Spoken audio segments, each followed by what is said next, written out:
What is the greatest video game in history? Some of you might go all the way back to Tetris, and others might just go to Peggle, but very few people have touched on this subject in a correct manner. See, it's very disputable what the greatest video game of all time is. Most of us have a video game that we've played through our childhood, and that very video game has existed into our adulthood. But it is hard to find a game that actually holds up throughout time. But not for me. See, I know what the greatest video game of all time is. Metal Gear Solid, the big one. See, Metal Gear Solid has been there for me ever since I was about 12 or 13. The very first video game that I've ever played was Metal Gear Solid 3. I was about 12 or 13 years old. The very first introduction to Snake. It was a time that I reflect on and a time that I will never forget. To be playing as Big Boss as you navigate through the jungle. And as I got older, I got a PS2 myself and I played Metal Gear Solid 2. And then I played 3 again, and then I played 4, all the way up to my adulthood when I played 5, and this incredible amount of nostalgia coursed through my veins. A feeling that I thought I'd never feel again. Is this really the game that I played when I was a kid? Until I realized that you only play as the guy that I played as a kid in one game. It is insane. I did not know that there were 3 versions of Snake. Not only that, but I didn't know that Snake kills one version of himself. I never knew the difference between Solid Snake and Big Boss. I thought they were both Snake. They both had the codename Snake. Through the whole series I play, not knowing that I'm playing as a different character. Now, I've never played Metal Gear Solid 1, mostly because I never could get my hands on it, but recently I actually did. But what sets Metal Gear Solid on the top of the podium above all other games and franchises? Well, I'll tell you. It's their ability to tell the same story through multiple games, without missing a beat. Not many people would say Metal Gear Solid 5 missed a beat, but it actually filled in a lot of plot holes that Hideo Kojima, the creator of it, wanted to. I personally like it, but even dating back to my childhood, I would rather play Metal Gear Solid 3. This series trumps all other series, because of its ability to tell the same story. To treat Snake like it's treated in all the other video games. To give him the respect, and not just to sell out for money. Hideo Kojima knew that if he told this story right, that the story will be told for years. Now, I pray that they remake Metal Gear Solid 3. Actually, I pray that they remake all of them, and not just a crappy remaster like they did to GTA. No, I hope they make a full-blown, 100% remake, not remaster. So let's break down what happens in Metal Gear Solid 3. After the end of World War II, the world was split into two, East and West. This marked the beginning of the era called the Cold War.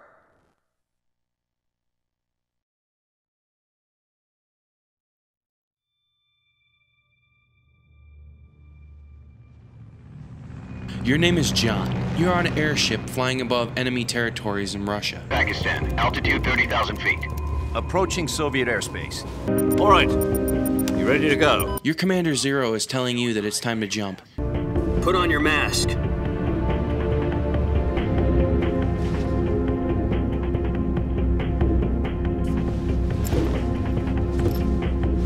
Does this panty waste know what he's doing? Activate bailout model. This is one for the history books. The world's first Halo jump. 10 seconds to drop off. Stand by.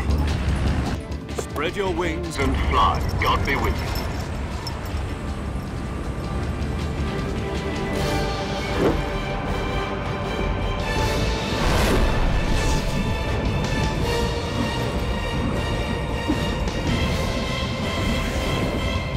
As you land on the ground, you're briefed to your mission. So what exactly is this wonderful mission? Well, about 2 years ago, a certain Soviet scientist requested asylum in the West through one of our moles. His name is Nikolai Stepanovich Sokolov. He's head of the OKB-754 Design Bureau, one of the Soviets' top-secret weapon research facilities, and the East's foremost expert on weapons development. Sokolov. Isn't he that famous rocket scientist? The very same. On April the 12th, 1961, the Soviets achieved the first manned spaceflight in history. The rocket that carried Yuri Gagarin into orbit was the A-1. Sokolov is said to be the man most responsible for the multi-engine cluster used in that rocket. After Gagarin's flight, Sokolov left rocket development to become the head of the newly established Design Bureau. And it was only a week later that we had something much bigger on our hands. The Cuban Missile Crisis. October the 16th, 1962, President Kennedy received word that the Soviets were in the process of deploying intermediate-range ballistic missiles in Cuba. The president demanded that the Soviets dismantle and remove the missiles. US and Soviet forces went on alert for an all-out nuclear war, frantic negotiations were conducted through the UN's Emergency Security Council and unofficial channels to end the hair-trigger standoff. And so the world avoided a nuclear holocaust. But in order to get the Soviets to pull their missiles out, we had to make a deal. You mean the one where the US agreed to remove its IRBMs from Turkey? No, the Turkey deal was a ruse, a cover story that was fed to the other intelligence agencies around the world. So what did the Russians really want? Sokolov. They wanted us to return Sokolov. You mean the Soviets pulled out of Cuba just to get their hands on Sokolov? That's right. The hell was he working on? At the time, we had no idea. We were running out of time to either give up Sokolov or risk full-scale nuclear war. In the end, we had no choice. President Kennedy gave in to Khrushchev's demand. Then, a month ago, we received some new information from one of our moles. He was taken back to the research facility and forced to continue working on the weapon in question under KGB supervision. We're talking about a secret weapon so big that Khrushchev was ready to pull out of Cuba to get it back. Is Sokolov still in the facility? No. According to our intelligence, he's in Selinoyarsk, a place in the mountains about 3 miles to the west. Apparently, they're conducting a field test of the weapon, but it's our best chance to get him back. This mission would never have been possible if he was still in the research facility. This is our last chance. Sokolov must have known that too when he contacted us. Your mission is to rescue Sokolov, a scientist that has fled to Russia. Sokolov plays a huge part in this story, but not as much as Snake, aka Big Boss. So Snake traverses through the jungle and rescues Sokolov eventually, and he meets up with Ocelot, a character you face later on in the series. But in this game, it's no different. You still face him. He's just young. Soldier? He's the Ocelot commander. Ha! That's Major Ocelot to you.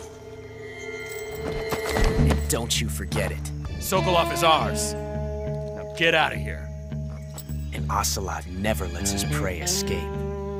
What?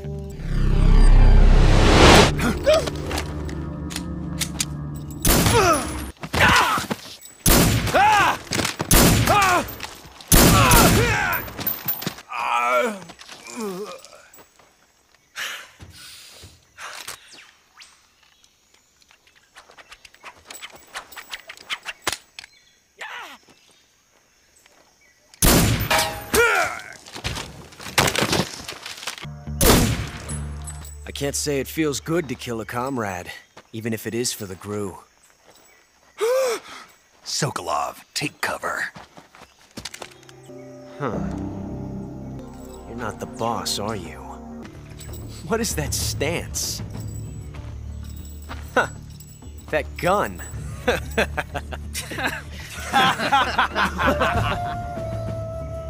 If you're not the boss,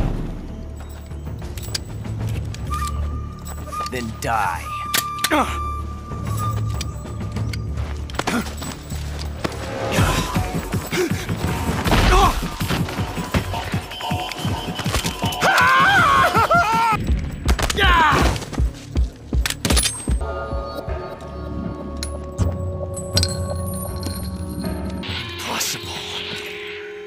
You ejected the first bullet by hand, didn't you? I see what you were trying to do. But testing a technique you've only heard about in the middle of battle wasn't very smart. You were asking to have your gun jam on you. Huh? Besides, I don't think you're cut out for an automatic in the first place. You tend to twist your elbow to absorb the recoil. That's more of a revolver technique. But that was some fancy shooting. You're pretty good. Pretty good.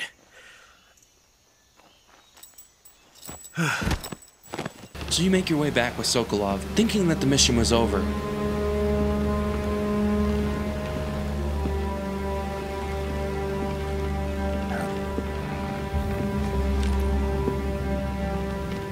But there lies across the bridge your former mentor and ally, the boss.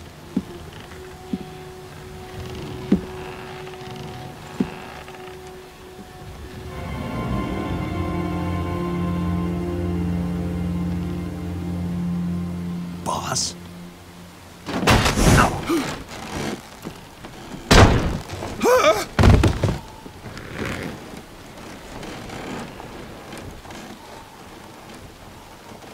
Good work, Jack. What are you doing here? Sokolov comes with me.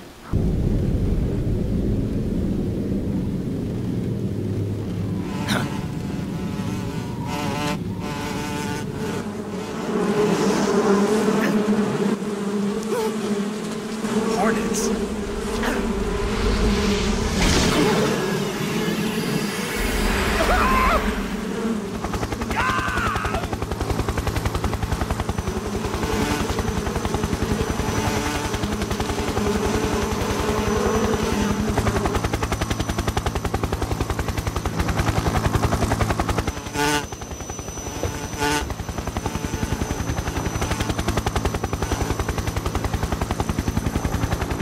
My friends, let us fight together again. I have waited long for this day. We will fight with you once more.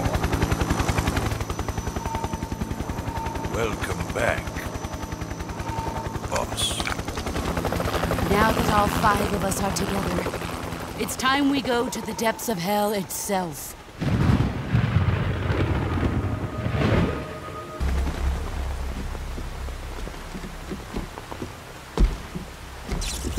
Kuwabara, Kuwabara.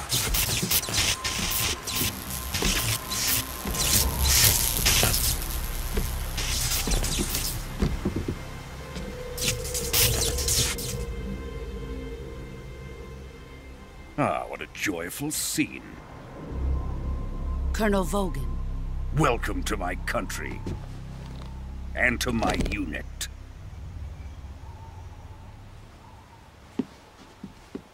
Boss, what is this? I'm defecting to the Soviet Union. Sokolov is a little gift from my new hosts. Recoilless nuclear warheads.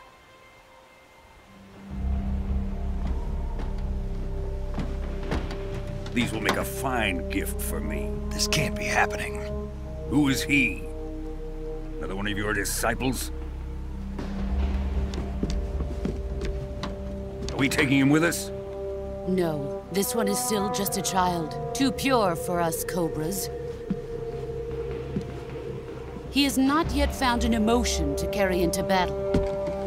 What are you talking about? Think you can pull the trigger?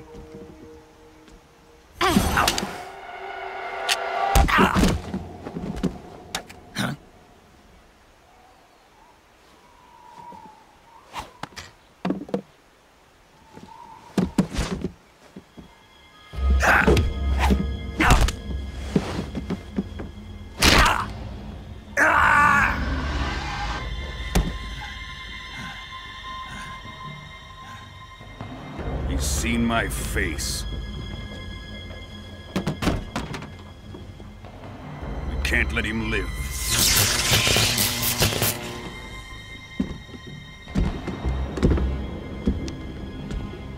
If Khrushchev finds out about this, we're finished.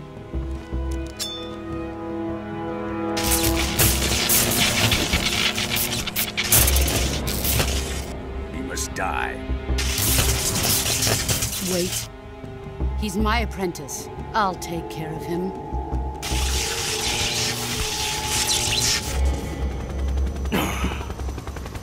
Jack, you can't come with us.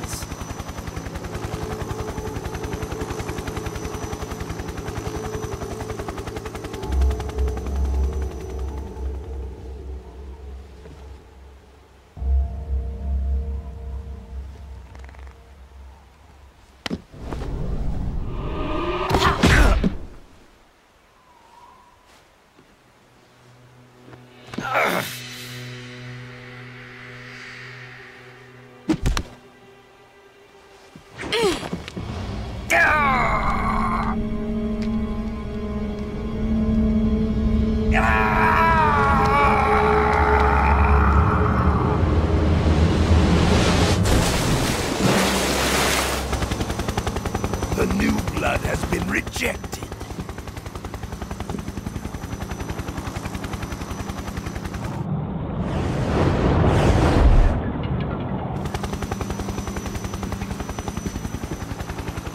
Are we done here?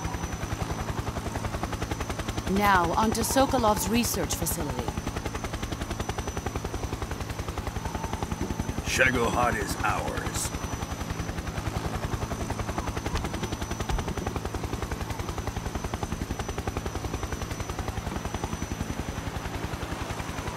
Drift away. My place is with them now. As you recover, you realize that your mission was failed. But that's not the last mission that you play. As a matter of fact, that was just the start. See, your new mission is to stop them from building the Shagohod, the new version of Metal Gear. And as they produce this new version of Metal Gear, you are faced with multiple fighters. And as you try to stop the Shagohod from being produced, you're faced with a humongous challenge. You have to go up against the Cobra unit, including the Big Boss, the Pain, the Sorrow, the End, and of course, Colonel Volgin, the man that blew up Groznygrad. And you are presented with multiple dilemmas. What do you do in these situations? Now, after you seem to destroy the Shagohod, it is not over. You still have to face Volgin. And after you face Volgin, it's brought down to one final mission. To finish everything, where it all started, you have to fight the boss. Now, the boss has taught you everything that you knew, so it is no easy fight. It's worse than all the other fights. And the boss is a humongous figure in Snake's life. Life's end. Isn't it beautiful? It's almost tragic. When life ends, it gives off a final lingering aroma. Light is but a farewell gift from the darkness to those on their way to die. I've been waiting, Snake, for a long time. Waiting for your birth, your growth, and the finality of today. Boss, why are you doing this? Why? To make the world one again. The world used to be whole.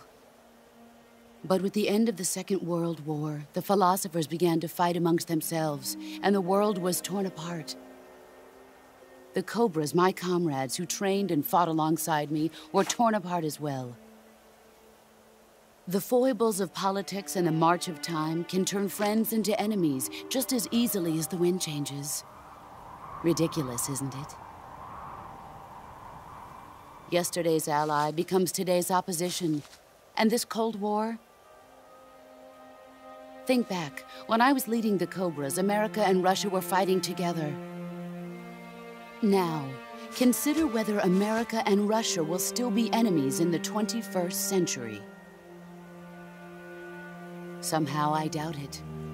Enemies change along with the times, the flow of the ages, and we soldiers are forced to play along.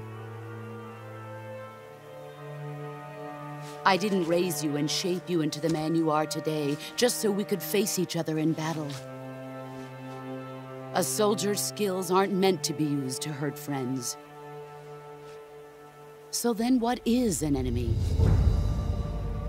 Is there such a thing as an absolute timeless enemy? There is no such thing, and never has been. And the reason is that our enemies are human beings like us. They can only be our enemies in relative terms.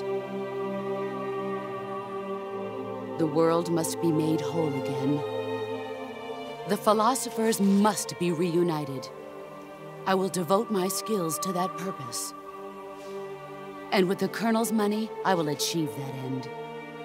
Just as I once created the Cobras. They are my family. I may no longer be able to bear children, but I still have a family. You see, I am the last remaining child of the philosophers. But after he revealed the truth, my father was killed by that same shapeless, formless organization. And my father isn't the only thing the philosophers have taken from me. In June of 1944, the Cobras and I took part in the landing at Normandy. We'd been given a top-secret mission to locate and destroy enemy V-2 rocket installations. I was pregnant at the time. The Sorrow was the father. I gave birth on the field of battle. a beautiful baby boy. But my child was snatched away from me by the philosophers.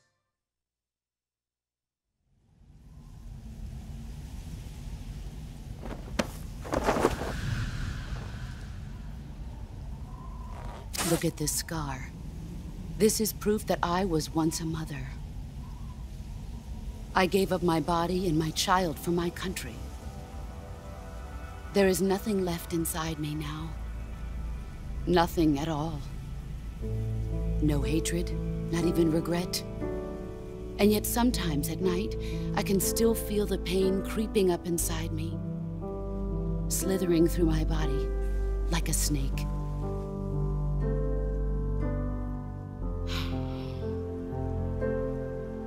I've never talked this much about myself before. Thanks.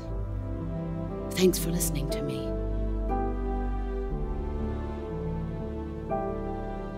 I feel content.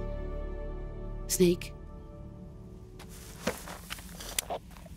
commence the operation. I raised you.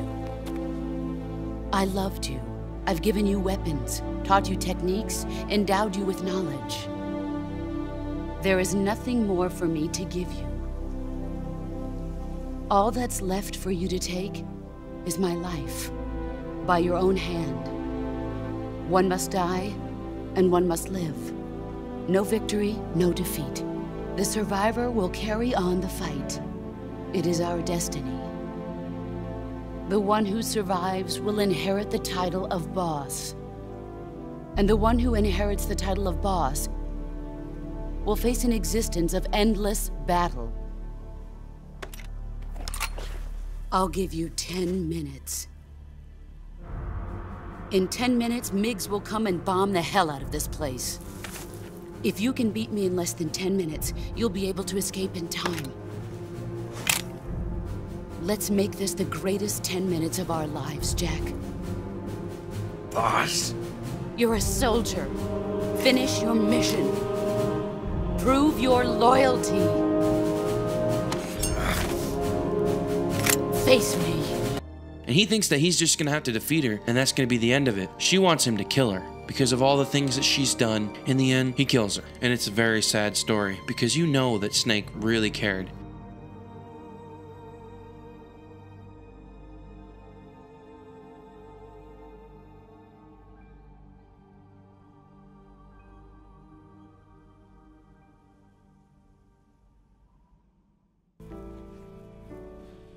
Take this. Keep it safe.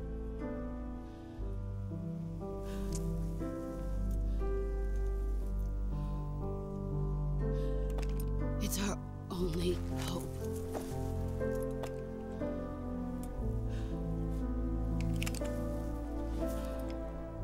A patriot? Why are you giving me this? Jack. Or should I say, Snake? You're a wonderful man. Kill me. Kill me now. Do it.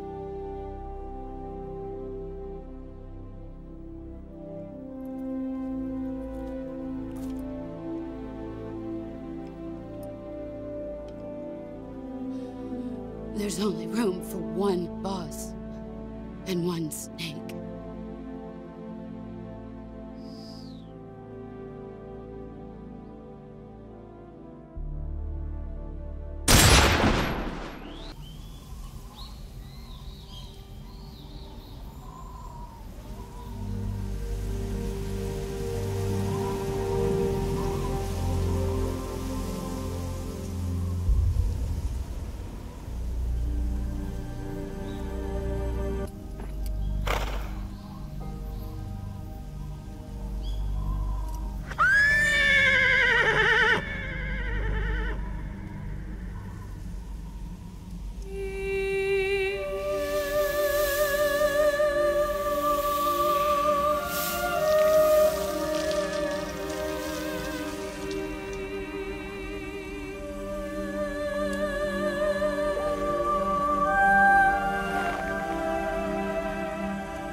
The reason why this game is the greatest game, I was 12 years old. I had never played a video game before. I had never known that video games had better stories than movies till I played this game. My favorite movie at that time was Spider-Man. So, what does that tell you? Tobey Maguire ain't got shit on Snake. As I grew up, I knew that there was something to this game. Something that made it different. I felt it, even as I was playing when I was 12. My friend, he introduced me to it, and I'm happy for it. But it created this dilemma that no other video game could fill. The stories don't mean anything now. And yeah, Modern Warfare, they try really hard with their stories, and The Last of Us was probably about the closest it's come to a great story, but Metal Gear takes the bag every time. What's your favorite video game? What video game did you start with? And is that still your favorite? I want to know. Truly, I want to know. Not even being ironic for likes. Don't like the video if you don't like it. I really want to know. What is your favorite? Anyways, I hope you guys liked the video. It was just a little something that I had on my mind, so. Anyways, you guys have a good one. Like the video if you like it. Subscribe, and hit that notification bell. Alright, I'll see you guys.